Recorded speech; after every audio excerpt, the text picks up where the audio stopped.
All right. Hello.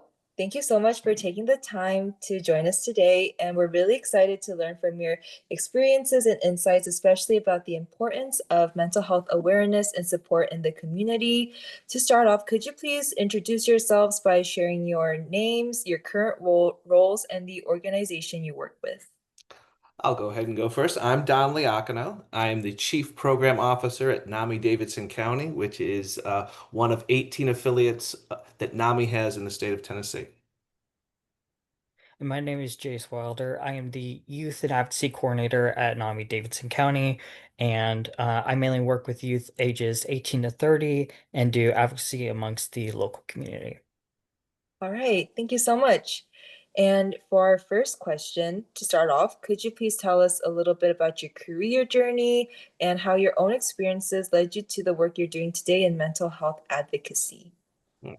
I have had a very checkered work history due to my mental health. Uh, NAMI is a peer-led organization. That's how I came to NAMI. I am someone who manages OCD, depression, social anxiety, and suicidal ideations that come along with that depression, and sometimes out of the blue.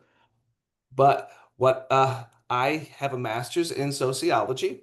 After getting a 5-year bachelor's degree, where I changed my mind on multiple things. But long story short, I have a business administration degree when I went to Aquinas when it was a junior college here in Nashville years ago on an academic and athletic scholarship. I played junior college baseball.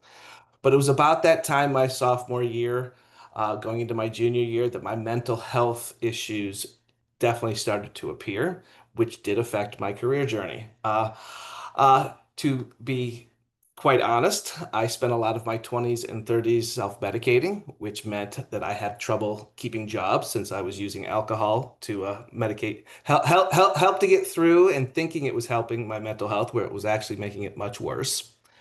Um, but after I got during my master's time and when I went to work on a PhD, as I said, I do have a master's. I do not have a PhD because it was when I was work at Purdue University years ago. I always joke that I got my master's degree before the internet. That should let everybody know how old I am. But during my days at Purdue, when I was working on my PhD, my drinking increased, my mental health issues became more prominent. It was also when I was taking on a lot of personal stress with living with someone who's going to become my eventual wife, adulting, as we say nowadays, the pressures of school, the pressures of family, etc. But what happened was during that time, I dropped out of my PhD program because I was unable to function. Was I able to express this to anyone? No. This was this was in the early 90s where we didn't talk about mental health as often as we do now. We still referred to psychiatrists as shrinks when I was growing up. Uh, but long story short, Emily, what happened with me is I went from job to job. I had trouble keeping a job more than 2 to 3 years because my mental health issues would surface, which went along with some of my emotional and anger issues, to put it bluntly. And what was decided when I was starting to get better is I had a child with my now ex-wife. And I was a stay-at-home parent for over 10 years, homeschooling that said child who is now 20. It makes me feel definitely old when I say that. But what has happened with me and why I talk about this through NAMI is I don't want others to go through the same career path I did. I was on the fast track to become have my doctorate. I was on the fast. A lot of my friends are in their retirement ages, in their mid 50s because they have, been tenured or in positions in the government and the military, etc. And for me, NAMI is what I have finally found later in life. I've been at NAMI for 5 years. Why I'm able to do the work I do at NAMI as a chief program officer is I have the skills to be a chief program officer, but I also am someone who, if I worked in an office job 5 days a week in a cubicle, I wouldn't last a week. And we can go on more with that, but I would say that I have come full circle where I'm now flourishing in my role as a chief program officer, but it was a long road that is filled with burned bridges. I wouldn't say broken dreams, but it is a sense of what could have been. But I've come to terms with that, and now I'm in a career where I find purpose. And if I wasn't in a career that I found purpose, I don't think I would be able to keep a job uh, at the level that I'm at now. All right, thank you so much for sharing your story and your career journey. No problem. Jace, would you be willing to share your career journey as well? Yeah, of course. So, I was first diagnosed with any sort of mental health issue whenever I was 14, but I had shown signs, symptoms way before then. And for me, I think that one of the hallmarks of why I developed some of the things I developed have to do with the trauma that I've been through for my entire life, especially in childhood. But that did not get treated until I was around 17. And so I'm going into college at this point, and I went to Belmont for college, and a lot of my issues started to come forward in the ways that I built relationships with others, the ways that I tried to connect with others, all those things. I did really well academically. I've always been a bookworm. I've always been somebody who loves learning and all that stuff, but I was doing a lot of jobs just to survive, and I was always in fight or flight. So I was constantly just overwhelmed with everything, but I was getting stuff done. Even though it was destroying me, I was getting stuff done. So I started my career out taking on internships, taking on unpaid work and paid work at the same time. And eventually I burnt out and I started to hit these walls over and over and over again, where I would spend months doing really well and then I would suddenly crash. Or I like to put that in like air quotes because looking back on it, it wasn't a sudden crash. It was kind of where the trajectory was going. But I did a lot of different types of work, and I especially got involved in political advocacy around LGBTQ plus issues and around disability advocacy. And again, kind of like had that flourished nature where I started becoming really um, open and a kind of like key part of some of the advocacy that we were doing for years. But then I would just kind of drop off the face of the planet because, again, just hitting that crash over and over and over again. But I eventually ended up graduating from Belmont, went on to my grad program where the same tempo kind of kept going. But at this point, it was starting to become less and less manageable, where I was hitting these walls more often and I was kind of bringing up concern from other people. And then eventually it just kind of was seen as this, oh, he has a personal issue going on, there like there's nothing that we can do about it and he'll just take care of it. And eventually I ended up working at another organization after I got done with grad school. And my time there, it was very much an office setting of like the 9 to 5 in a cubicle setting, like Don was talking about. And I could not manage it whatsoever. I would go in and I would go in and out of the bathroom constantly just so that I could like have a break from everything, like and like cry and all this stuff. And like I realized like I was not going to be able to manage this whatsoever. And eventually, for my own mental health and for my own physical health as well, I had to quit that job. I also started backing away from doing public advocacy and starting to find other ways to be involved in the work. So I first came to NAMI as an intern while I was in my grad program. Before then, I was part of NAMI as just a participant and was going to their groups. One of the jokes that I always have with Dawn is the fact that I signed up for easily like 3 months before ever coming to a meeting, and they swore up and down I was never going to show up. I, And I I, don't th- blame them. I am I almost think it was 6 months, but we Yeah, it can. probably was, We honestly. can But I remember seeing the name multiple times and saying, "Come on." yeah. But that's how I originally got involved with NAMI. Was it was never purposeful of being like, oh, I'm gonna sign up for these groups so that one day I could work for them. It was genuinely me trying to manage my mental health throughout grad school and throughout my first part of my out of grad school job journey.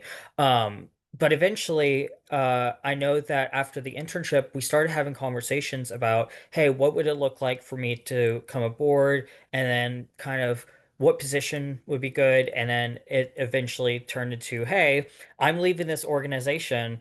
I should probably go over to NAMI because I'm, struggling mentally and I can't do regular office work. I want to see if I can manage this. And since then, I've had ups and downs throughout this process where I know that in a normal office setting, I wouldn't have succeeded whatsoever.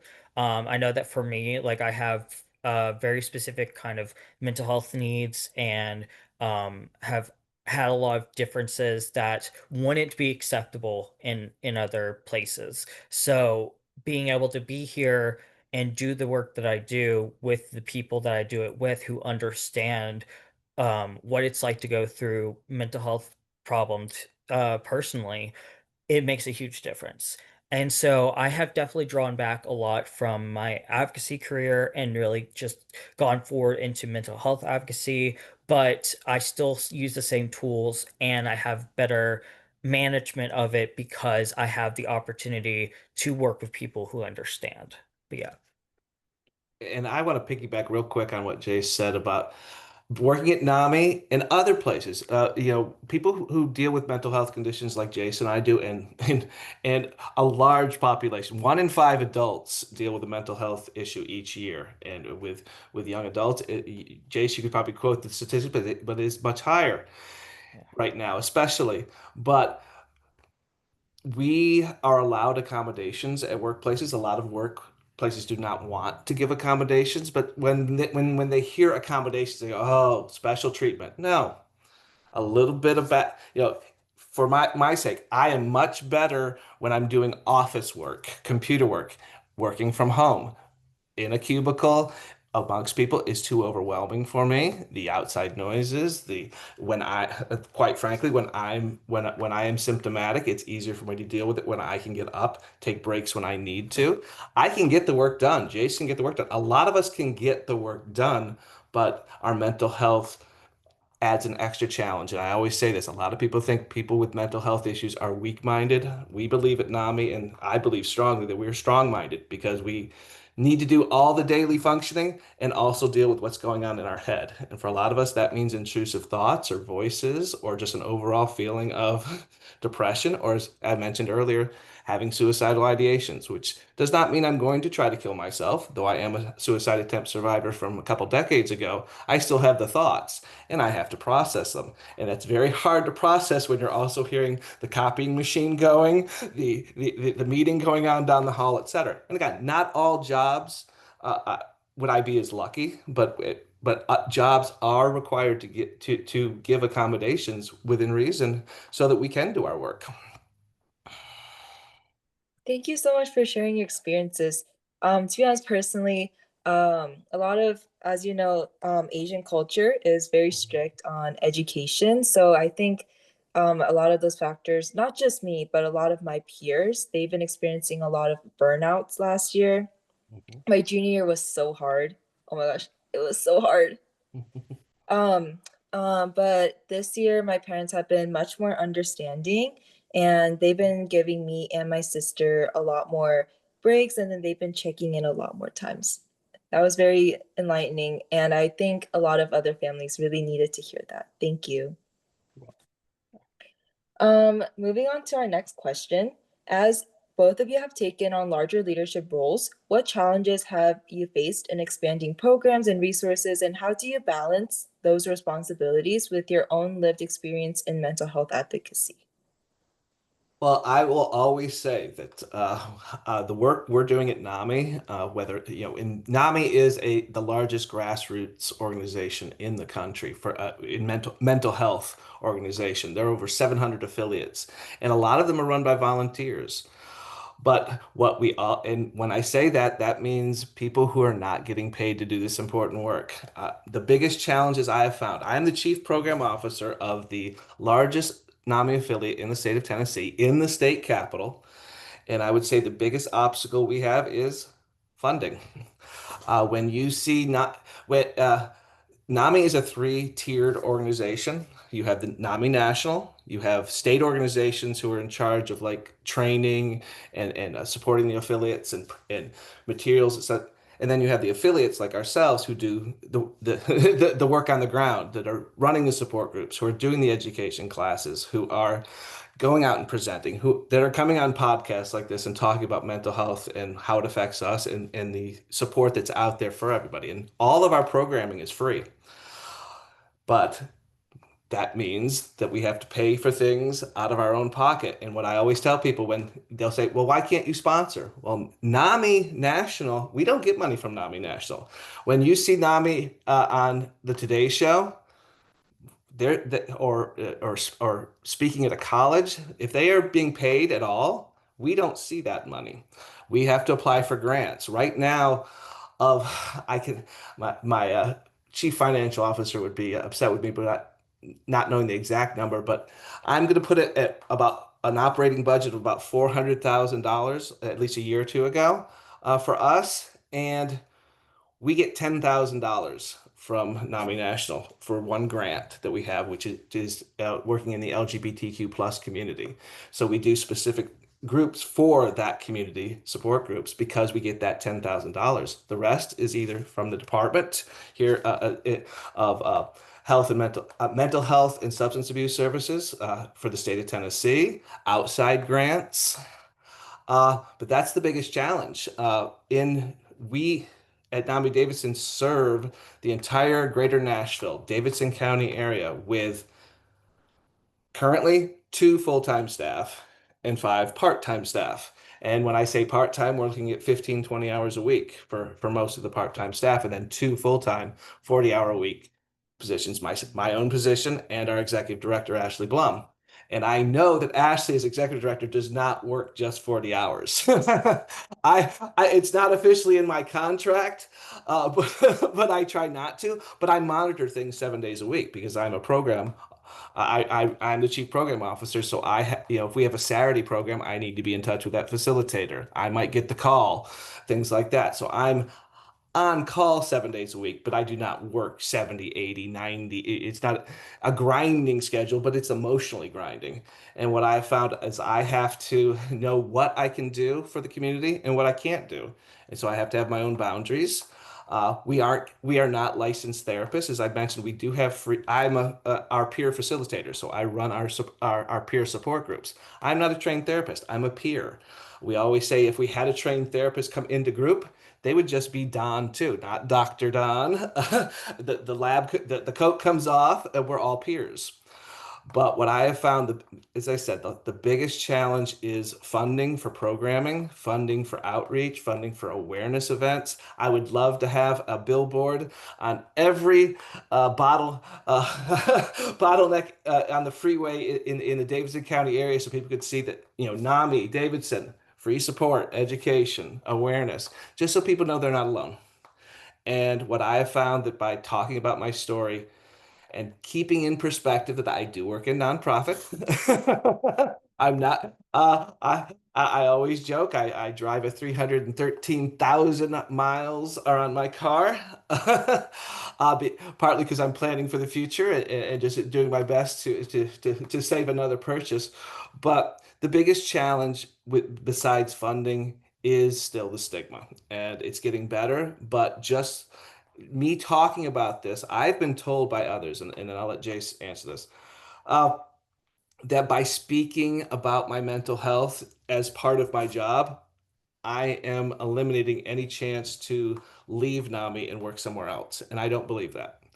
I believe what NAMI has given me is a space to have purpose, but also to show that I can be high. I can perform at a very high level in meetings and presentations.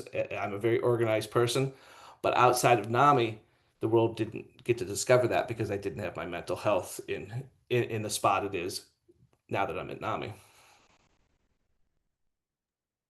Yeah, and I'll kind of piggyback off of that and the fact that like what Dawn mentioned with both the financial experience and personal experience is like balance. So finding balance of uh what others can expect of us and what we should expect them. That including just like, hey, you may expect us to sponsor something, or you may expect us to show up to this event, but can we actually manage to do that with the amount of staff that we have, or do that with the current just load that we're all carrying from our own individual positions? So there's a balance of that there, but there's also a balance of expectations when it comes to, again, kind of like what we can and cannot do. So in my position with advocacy, as NAMI Davidson County, we don't really have the territory to touch the state legislator. That's not in our purview. What we can do is talk to the mayor's office. What we can do is work with local councils and the local MMPS education system to ensure that we're getting mental health needs met there. But it's about that balance of expectations from others and for ourselves. So I should not put on the expectation that, in this week I can get 500 presentations done and still make it to staff meeting. Like that's not gonna work. And so it's also not putting the expectation that one, I can do the impossible, but two, reminding myself that I also have mental health disorders that need to be managed as well. So if I take on too many presentations that are draining to me, especially talking about my personal story and stuff like that, which can be very draining sometimes, um, that could put me in a bad position to actually succeed. Like if I want to help others, I have to help myself. And then also for my position, especially, but I would say Dawn has probably the same issue is management of connections. So sometimes in my position, what I struggle with is actually getting people to connect with me. So being able to say, hey, we offer this service for youth, and we think that this would be helpful for you. And basically crossing that barrier of saying, hey, you're welcome in this space and you are expected to have success here, basically. While the other part of it may be actually putting up that boundary, like Don was saying, which is like, hey, I understand that we have grouped together every week and that you feel a certain connection to me, but I cannot, contact you after those hours. I cannot, constantly reply to every message that you may send. It's about, again, that expectation and management of connection and boundaries, both for our safety and for other people's safety. But again, also to, on the flip side of that, make sure that they feel welcome in this space as well. Yeah, and what Jace refers to is we are both very open with our mental health issues with the community and with our members who come to our groups. And we're not faking a connection, but we have to have our boundaries in the sense of we cannot take on everybody else's issues, but we can hopefully by sharing ours within a reason. I don't tell everything in groups or even on this podcast. And I choose some to keep some things to myself, but by being very open, we have to make sure that we don't get burned out because it can easily, uh, I can do this every day. I can talk about this all the time, but it will come up and bite me after a while because if I'm not taking care of myself. And for an example, I knew I was going to be on a podcast this afternoon. This afternoon, I was not feeling my best mentally earlier. I took a 5 mile walk. And for me, exercise helped me to one burn off some extra energy and also remind myself, oh, I can do this. All right, thank you so much. And for our next question, it's, I think I mentioned earlier, very related to me and my fellow students. Sometimes it feels like there's so much pressure to succeed academically and socially that mental health sometimes gets pushed aside. So did you ever experience moments like that, and how did you prioritize your well-being? Chase, I'll let you go first on this one.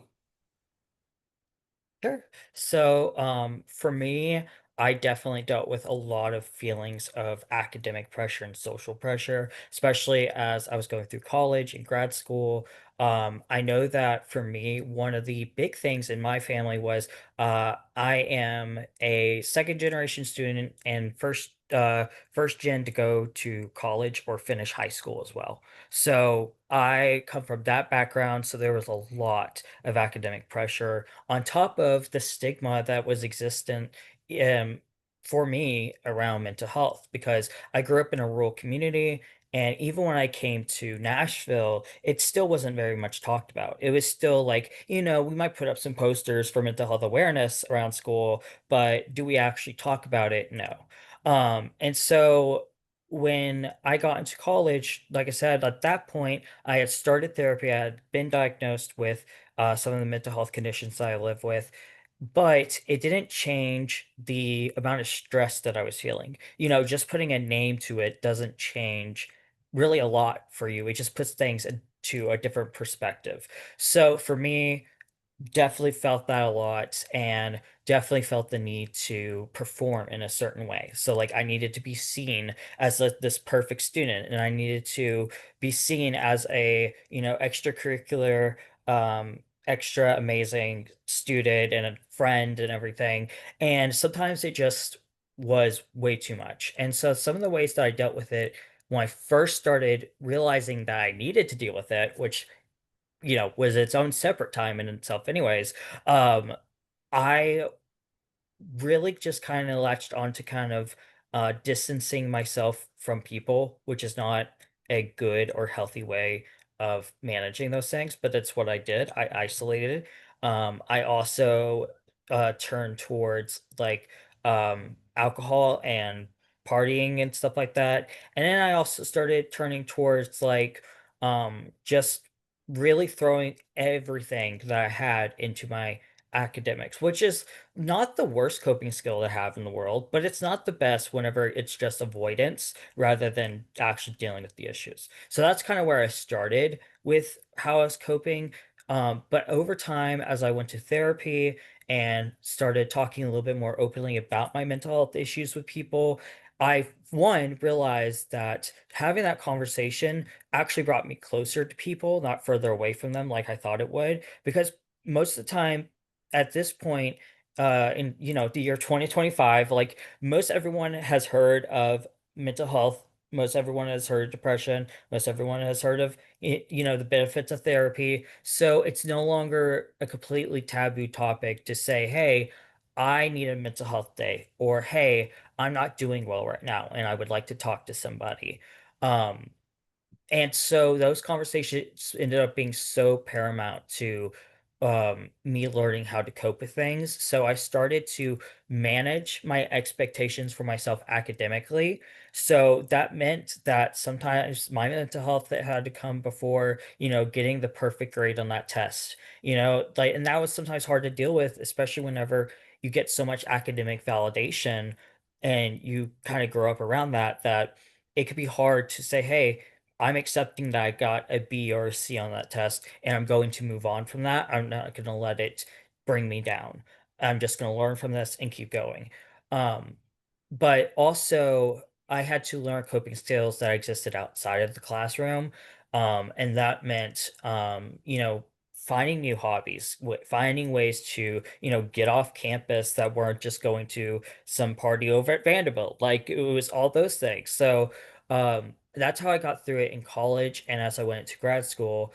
But once I started getting out into the workforce, it also changed as well because it was no longer like I had this bubble around me that was keeping me with certain people and keeping me within almost like a certain mile radius of my friends in a way, because now everyone is spreading out. Now everybody's going across the country, going to their new working environments, and that connection with people I had changed. So I had to change those expectations yet again for myself and learn about flexibility. So that was one of the other things that I had to use as a coping skill, was learning and using like radical acceptance and understanding flexibility within myself and for others as well. I'll keep my response brief because Jace, you really hit a lot of the high points and low points of what we've all dealt with who have mental health conditions and school and being expected to achieve at a high level. I come from a type A household. I was once told by my sister, who is a lawyer, that I was smarter, but she had more ambition. And what I see is when I was in school, coming up with an older sister who was a high achiever, I was always the, oh, we had your sister in class. You're not your sister. Uh, but also, I'm going to be honest. I moved from the north. I had been raised in New York and Ohio, and when I came down to Tennessee, and this was many years ago, this was in the early '80s. Again, aging myself. In high school, the way that the Tennessee system was at the time, I'm hoping it's improved since, but I was relearning things from my seventh and eighth grade years in Ohio. So I academically shut down when it comes to ambition. I was the one who didn't bring home books. I was the one who didn't study for class, but I still finished in the top 30 of my class. If I had really had ambition in the classroom, and I'm being serious, if I really felt challenged and had put that on myself, I probably could have been top 10. But it was not for me, it wasn't what I wanted. It was what others wanted for me. And what I always stress is a lot of my issues, along with the mental health issues that I would have had regardless because of genetics. That there's a long line of OCD and depression and anxiety in my family's DNA. I'm just the first generation to really talk about it. What I found though is that by being compared to others, that hurt me more than anything. Why can't you be more like Jace?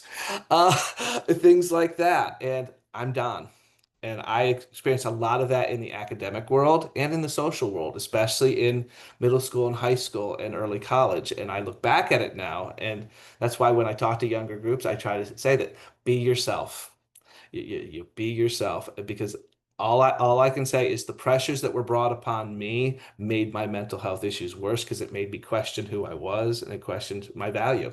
And even to this day, as a chief program officer, there's some days where I have what they call the imposter syndrome. I keep waiting for everybody to find me out, find out that that I'm not worthy of it. And that comes from the early, the way I was raised and academically not measuring up to what was expected of me. Thank you. To be honest, that really struck me because I have one younger sister Mhm. and I'm the high achiever and um now I feel really bad because because she told me that my past teachers have said, "Oh, you're Emily's sister, aren't you?" Mhm. Um I'll pay more to that. And Emily, try not to be the fact that a light bulb went up above your head while I was saying that. That's why we talk about these things. Even I would have never thought that I would reach somebody about, the sibling rivalry I had with academics, but it's there, and it's there in families, and you recognizing it right there means your sister's got a great older sister. Oh, thank you. I don't think she would agree, but No, we could spend an entire time talking about family. So, all right, thank you. Okay, our next question is, as high school students, we often see our peers struggling with stress, anxiety, or even depression, but it can feel really hard to talk about it openly. From your experience, what's the best way for young people to start those conversations without feeling ashamed? And what do you hope students like us will take away from these conversations so that our generation can reduce stigma and support each other better in the future? Jace, you want to go ahead and take that one? Sure. So I know that for me, uh, especially when I first started talking about my mental health, it was very fear-inducing because it's just like I have no idea how you're going to react. I don't know, what ideas you have in your head about what mental health is, what mental health should be, about, the terms that I may use or that they may use, and like how that changes too, because over the years we've watched a lot of terms turn from one way to another. Like people used to make the joke, I put joke in air quotes because it's not really a joke, but the joke of, oh, I'm so OCD. Like I love having my house clean. I'm so OCD. And it's like that's not at all like what it's like to have OCD. But from my experience though, I learned that being very straightforward about what I'm asking or what I'm saying is probably the most like primary thing, because it really makes sure that there is not that disruption of, hey, you use this word in this way, I use it in this way. Let me just explain to you what language I am using. Let me just explain to you why I'm using it that way and get it off my chest. And sometimes the best way to do that is finding out what is the way that you're most comfortable communicating. Because I know that for me, for a while, I felt like I couldn't get it out of my mouth at all. Like if I tried, I was just gonna stutter over myself, possibly throw up on you, like that kind of thing. So it's probably better that we just save everyone from that and I just text you. And let me just let you know over text. There are some people though that, they can't get what they want out whenever they're writing or whenever they are typing a text out. So it might be better that they plan for a face-to-face conversation or a phone call. So it's first recognizing, in my opinion, what way of communication works best for you, and especially maybe even best for that relationship, because again, can change from person to person. So, first recognizing that. I think second, also, again, going back to that whole like be straightforward thing, like know ahead of time, some answers to some questions that may come up. So if you're talking about, hey, I got diagnosed with depression and I need this friend to help support me, then maybe be ready to answer the question, okay, how it is, English words, how can I best support you? That kind of question is going to probably come up. So being able to answer that, or being able to say, like, how does depression itself affect me? Because again, everyone has their own experiences, so it could be different for everybody. Um, but I also think that expecting the best but planning for the worst sometimes is the best way to go about things, because unfortunately mental health stigma still does exist, and we've seen new ways of stigma pop up in like popular culture. So like for example on TikTok you'll see a lot of people making fun of the tism, and saying stuff like that instead of like addressing it as autism, and really just making memes around it and stuff. So there is some stigma that now exists in a different way that didn't exist a couple years ago.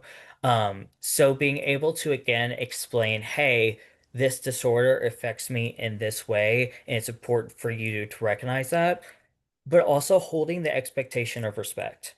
Like if we're in a relationship together as friends, as partners, as, parent and child, like I still think it's ideal and I still think it's best practice to be like, hey, I expect you to respect the fact that this is a problem that I'm coming with to you with, and that I expect you to, you know, maybe try to understand, even if you don't fully understand. And I expect you to, still respect me after this conversation is had. And if those things don't happen, if those expectations are reached, how are we going to go about this? What boundaries am I going to have to put into place to protect myself? What boundaries am I going to have to put into place to uh, ensure that maybe this relationship is safe for both of us, all those kinds of things. But overall, like what I would want people to take away, other than, respect for both people in the relationship, and also, straightforward conversation, is I'd want them to take away this ability to feel community. Because I think that that is something that is often lacking now as well, is that we don't feel in community with one another. But having these close conversations where we're trusting people can really build that ability to build community because you never know who's also going through something. Because somebody else may not have a name for it yet, but they can understand, hey, I'm feeling the same way of, maybe being sad a lot of the times and not being able to get out of bed and struggling with hygiene and stuff like that. You just put a name to it for me. Let's talk about it some more and really like build this community out together. Or even, again, even if they just want to support you, that's still building community. So at the end of the day, it's hoping and knowing that we can build community with one another over this. And I will say real quickly that for those of us who, as I mentioned, social anxiety is one of my diagnoses. I grew up a very shy person. I always say I'm a loner. It sometimes comes off as arrogant and aloof, but I'm really shy. I can go 3 days at a conference and not say a word to anyone.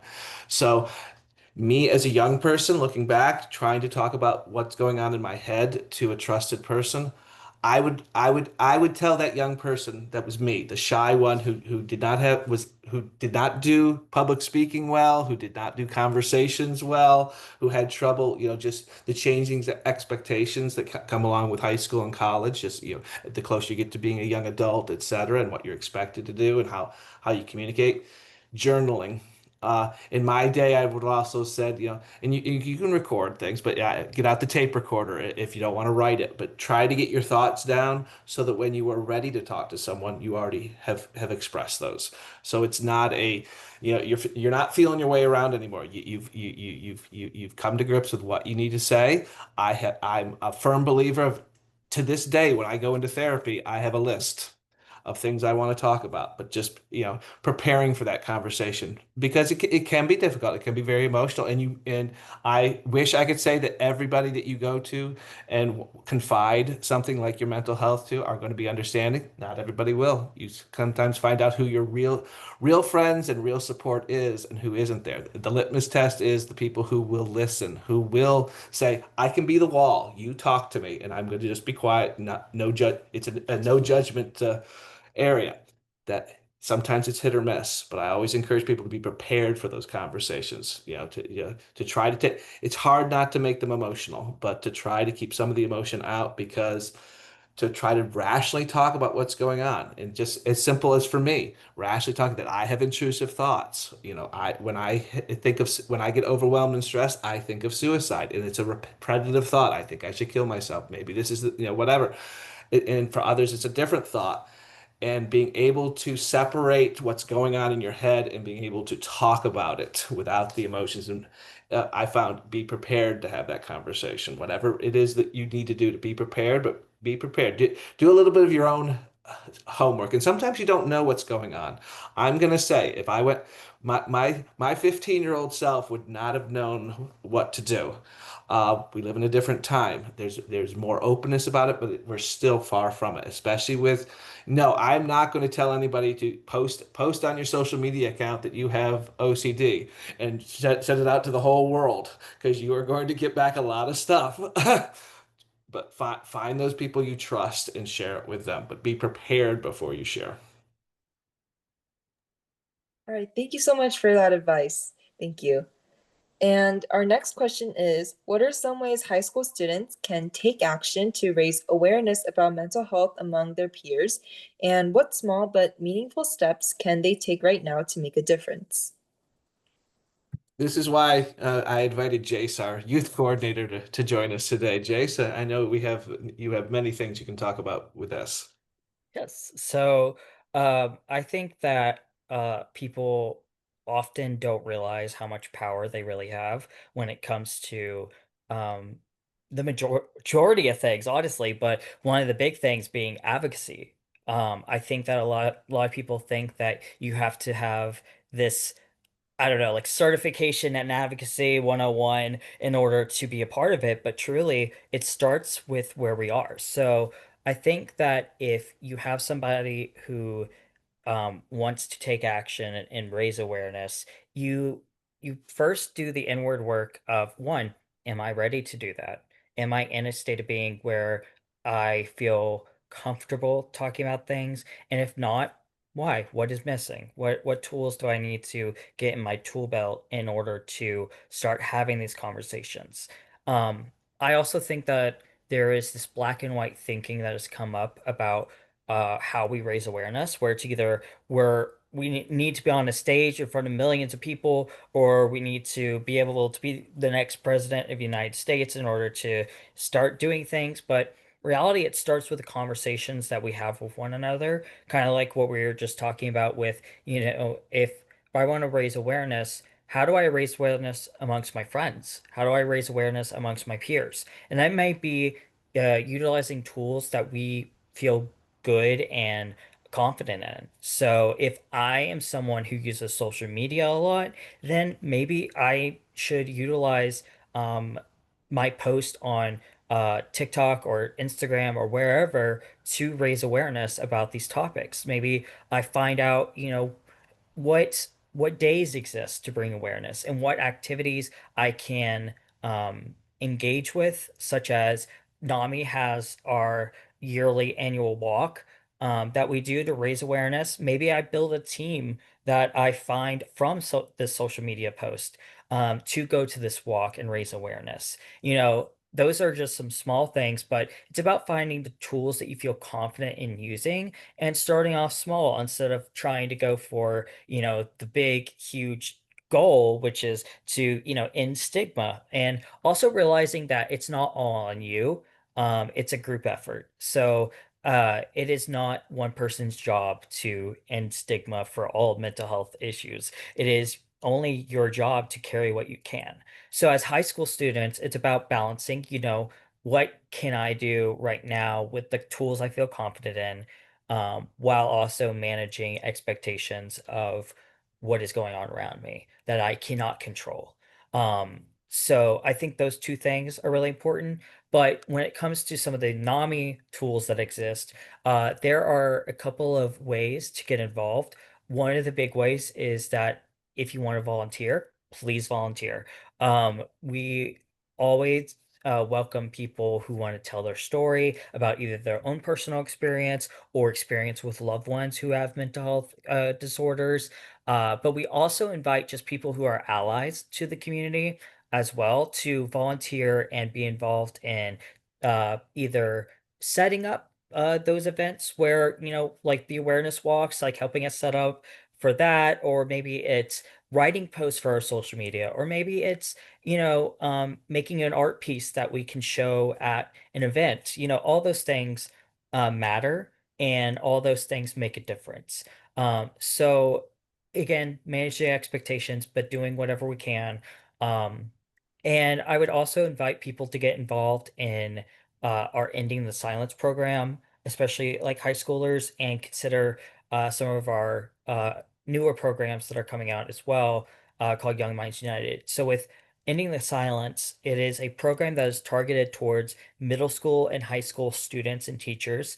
And it's all about talking about mental health stigma and ending the silence on the conversation and talking about the warning signs of mental health issues, warning signs of suicidal ideation, and suicide planning, and what we can do for each other to step in. What are the best ways to stop the process and start having the conversation.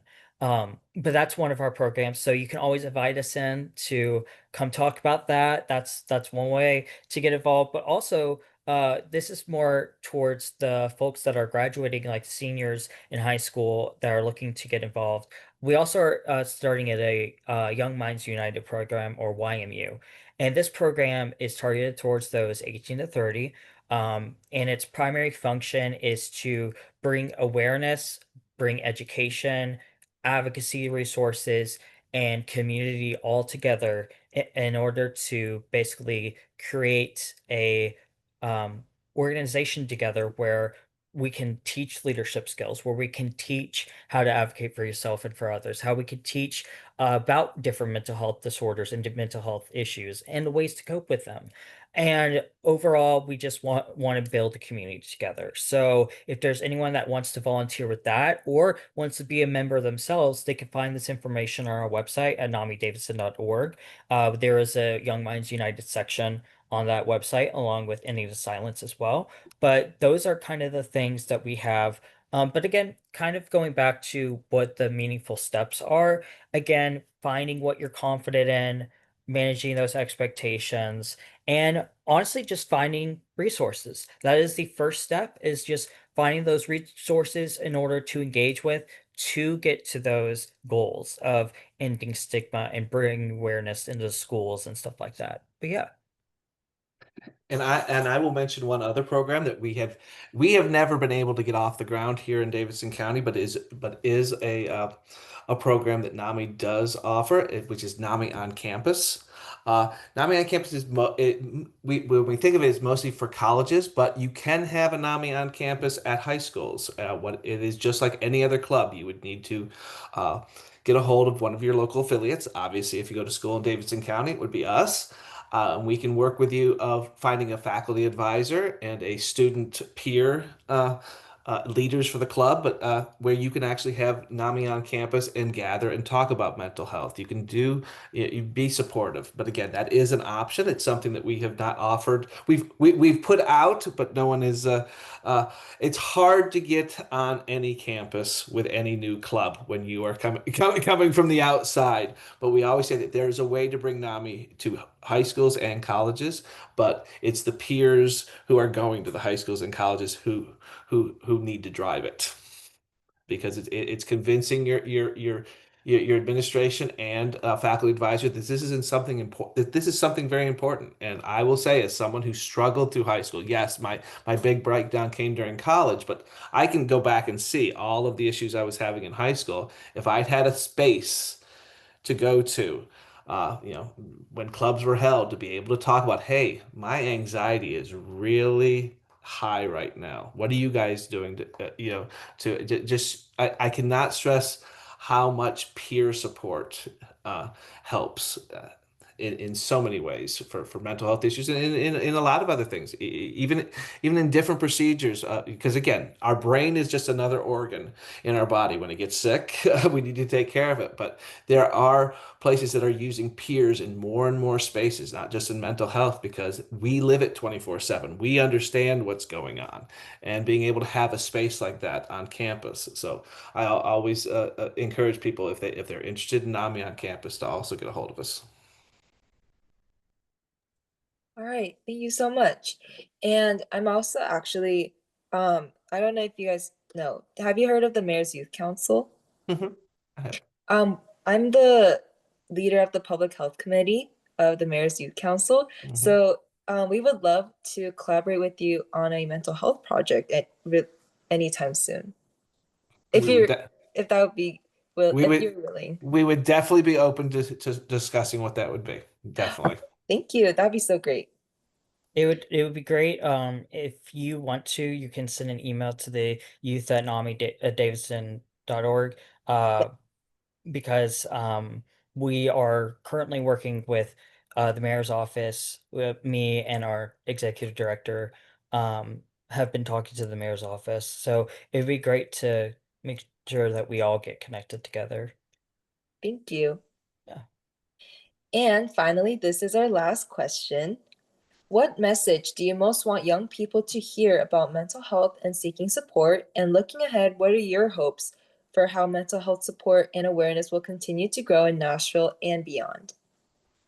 Uh, I would say that my biggest thing is, and it's part of what we say at NAMI, that you're not alone. Realizing that you are not alone in this journey for mental health well-being. A lot of us deal with mental health issues every year. But we don't talk about it normally. You hear about someone having a heart procedure or having to go in the hospital for even as simple as a root canal.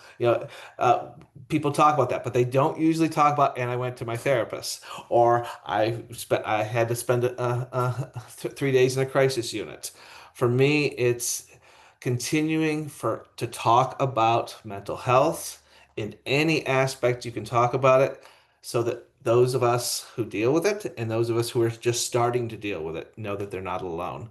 And what I hope for in the Davidson County area is, I obviously hope for our affiliate to grow, but it's not just my affiliate. It's anyone who's in mental health being able to act, be able to talk about it, to help more and more people get access to care. This is something that we are dealing with a lot, just medical care. Well, guess what? Our mental health is also medical care. So a lot of the struggles that are already here for access, that are with the current climate. It's going to be a lot harder for people to get access to proper medical care and mental health care.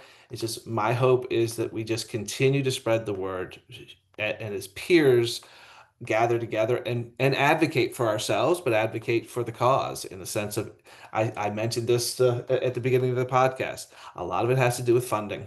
A lot of it has to do with the resources. And there's a lot of people out there who are not getting the right treatment. And it really comes down to the almighty dollar.